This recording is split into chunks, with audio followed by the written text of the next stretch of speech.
Jim, Reverend Christopher. What was Reverend Christopher going? Chicago? Oh, okay, all right. I was just checking. Okay, thank you very much. Thanks for the opportunity to participate in this event honoring Reverend Christopher. In a moment of personal doubt, I had a discussion with Reverend Christopher about a difficult social justice issue. Reverend Christopher's conversation caused me to think about my service at Rising Sun Missionary Baptist Church in Chicago, Illinois, and the words of a song that inspired me. Sister Josephine sang, "We are soldiers in the army. We have to fight. Sometimes we have to cry. We have to hold up the bloodstained banner. We have to hold it up until we die." The mayor just said that Reverend Christopher prays for all of us every day. In that moment, Reverend Christopher had prayed for me and made me remember that song. Reverend Christopher, as a pastor, you have given me comfort. As the president of the NAACP, your leadership has given me direction. As a friend, your friendship has given me joy. Reverend Christopher, on behalf of the members of the Black Collective and the NAACP, I have been given the opportunity to honor your transition with a very short poem. May God bless and keep you always. May your wishes all come true. May you always do for others and have others do for you.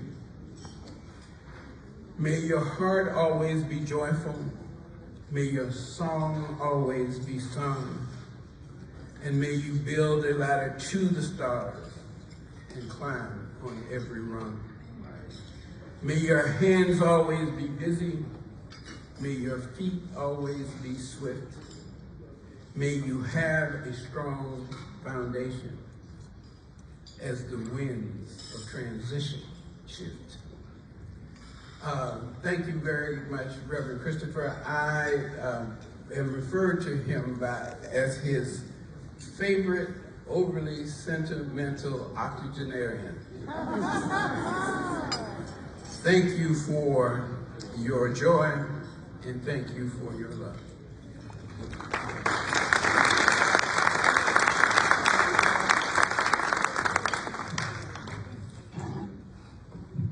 If you love the Lord, give yourself a hand.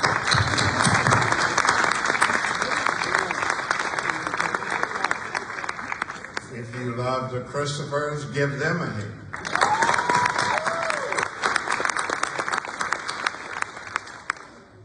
I'm so pleased to have this opportunity to say a word or two about my pastor and his wife. They both are Christian servants, and I'm pleased to be able to say a few words.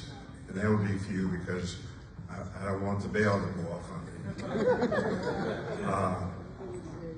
But I would say January 31st of each year is the only day of the year where people address me based on my age, which is a blessing. I bet there's not one person here hate their age, and they don't want to get older. So I'm pleased that you recognize one of my blessings. I'm the best old dude in town.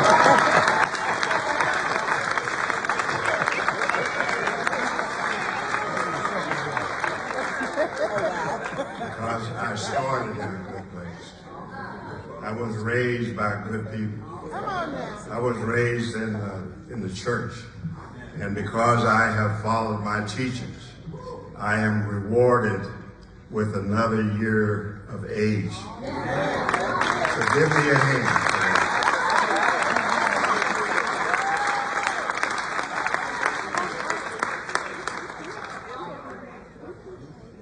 In thinking about what I might say, I tried to get some inspiration from James 1 and 12. It will assist me in framing how I comment about the Christians. Blessed is the man who remains steadfast under trial. For when he has stood the test, he will receive the crown of life, which God has promised to those who love him. Now, I was raised to believe in the power of prayer. It's been a regular part of my life from the beginning. I can't remember not praying. I can't remember asking people to pray for me. It is just who I am and how I was raised. And so I'm thinking about what I should say about the Christophers because of my upbringing and appreciation for the power of prayer. And so I'm recalling sitting in Shiloh Baptist Church, and First Lady Christopher is providing her testimony when we used to allow that to happen. And every once in a while, she used to stand up and sing. And she would sing a song that my mother used to sing. And I almost died at an early age when I first heard that, because it was so shocking. Because she stood up and she started singing, "Somebody prayed for me. They had me on their mind. They took just a little time to pray for me." And I have always had that song in my head and in my heart, because I understand the power of prayer. I've been in so many situations, I had no clue what I should do, or where I should go. But I prayed. And I know that my mother always prayed for me. And here was Sister Christopher singing this song, talking about the importance of somebody praying for her. I will never, ever forget that. Somebody prayed for me, because that's so important. And I just want to amplify that. The other thing I would say about Sister Christopher, before I make comments about the pastor, is she used to call me on occasions to say, "Come over here, I have something for you." And it was a cake. And I would always come back home and I would pause and say, "Sister Christopher thought about me. And I know she prayed for me. And then she baked me a cake." Now, am I special or what? And I appreciate that so very much. But it speaks to the heart of this Christian woman. And as I look at the other aspects of her life and the things she's been able to do around Shiloh and the members and etc., I can see so many of the women in the Bible and Sister Christopher.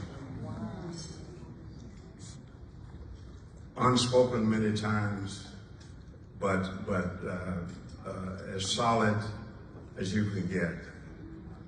Just such a role model.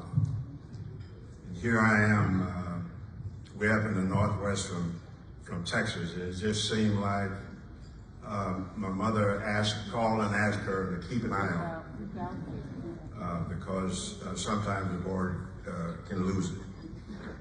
But I appreciate Sister Christopher for that. But for Pastor Christopher, who is first and foremost for me, what I appreciate about him is that he has figured out what it means to serve. Not to be anointed a leader, and then I would do an apprenticeship course and learn how to serve. When he came to Shiloh, and I noticed him, he was serving. And because of his service and his dedication to that and etc., he took on leadership positions. But he was humble because he was a servant. And I just admired how he moved into the position that he's in now. And I admire that and will always be able to do that. I've always been able to call on Reverend Christopher for advice and counsel. And it's never been heavy-handed, never weighted me down, because he's a man of Christ, and I love him for that. He is so genuine and so good and solid as a rock. I think sometimes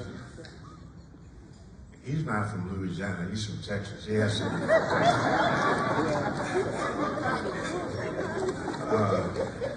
If he's from Chicago, he better be running. But I want to express my appreciation for these wonderful people, and the greatest testimony for these two people are the people who are members of Shiloh Baptist Church that's following their leadership, doing good things. Reverend Christopher and First Lady Christopher is just two people, but they inspire many other people. And so you may not associate some of the work that's going on in the community with the Christophers, but we're working in the vineyard. And I will always appreciate that, and I hope that you, Reverend Christopher and Sister Christopher, will continue to pray for me as I will continue to pray for them. And I hope God continue to bless you real good.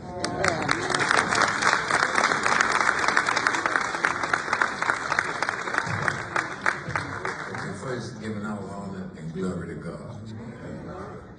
And I guess this may be punishment for all that But I'm going to just try to keep it real for how I know the Christophers, okay? I remember I went to church one Father's Day, okay? And after church, they was feeding breakfast. So my daughter and I were sitting at the table eating.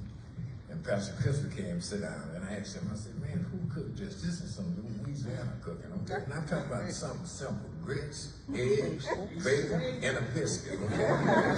But if you know how to cook from Louisiana, it tastes a little bit different, okay? So he told me, he said, yeah, Mom cooked that. You know, I said, man, this tastes just like what I used to eat every Sunday morning at home. He said, well, Robert, she's from Louisiana. I said, okay, so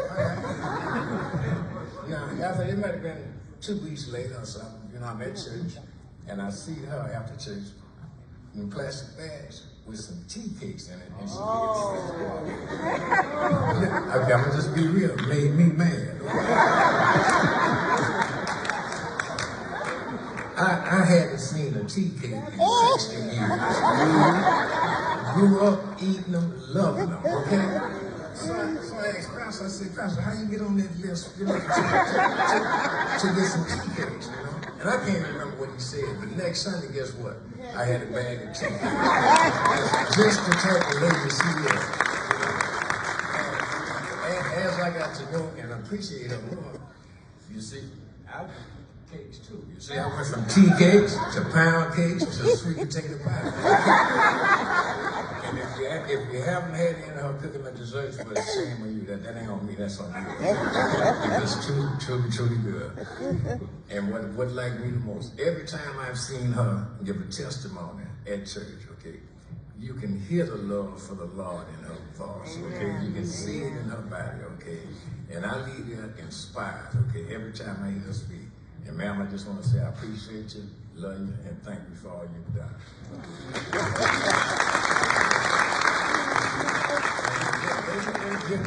Here come part two. This is how I met Pastor Christopher. Okay? Now, Pastor Christopher had some members at church that worked at St. Joe's Hospital. Okay, and it was having some problems at the hospital. Union members, okay? I'm a union organizer, okay? To the day, I don't know how they picked me, okay? But I meet with Pastor Christopher and the workers, and I really can't understand what y'all talking about, because what I'm hearing, y'all saying I don't know what I'm doing, okay? And that's not acceptable, okay? Because I know what I'm doing. So finally, and then Pastor was giving me advice about what to do, this and all that, you know, I said respectfully, okay? I ain't no preacher, I ain't gonna try to tell you how to preach. You ain't no union organizer, so tell me how to be a union organizer. I mean, respectfully, you know, that's just not gonna happen. So we got by that. Now we're in the process of trying to build a relationship. So we got by that little trash coming out the gate, and I found out he's from Louisiana. I thought it was a godsend. I'm from Louisiana. I said, we gonna figure this out now. He's from northern Louisiana, I'm from southern Louisiana. Okay, here you go. Vinegar and oil, water, don't mix, okay? So here we go against clash number 2. But we were able to figure that out, you know, we're gonna leave that alone by the north and south. We both from Louisiana, living way up here in this Pacific Northwest. So we homeboys, we good to go, okay? So we get a little bit further down the highway. It's 2 historical black colleges in the state of Louisiana. Grambling and Southern, okay? And if you're in here from Louisiana, you can have 2, a sister and brother. One go to Grambling, one go to Southern. They ain't even kin no more. and guess what? He went to Southern, I went to Grambling. I'm thinking this might not be meant to be. So, and we started with that Grambling and Southern thing. We never did solve it, okay? But we just moved on, all right? And Pastor, I want to say here now, okay? I'm a changed person because God put you in my life, okay? And that's without a doubt, okay? And I appreciate you, I love you. You've been a friend, a confidant, you know, somebody to talk to. Sometimes you think I'm talking crazy. Sometimes I think you talking crazy. But we get by that. I've often heard you say in the pulpit, I was your brother from another mother, and I accept that. And you say, you and I, we're going to ride and die in that same car. So I would say, no, I'm not riding in your car that long. I'm talking about arguing about Grambling and Southern. I said, we got to fix this. So Pastor, I don't have no proclamation for you, nothing, but I got to be a servant that's going to make your car ride easy. As of tonight, I'm officially making you an honorary Grambling child.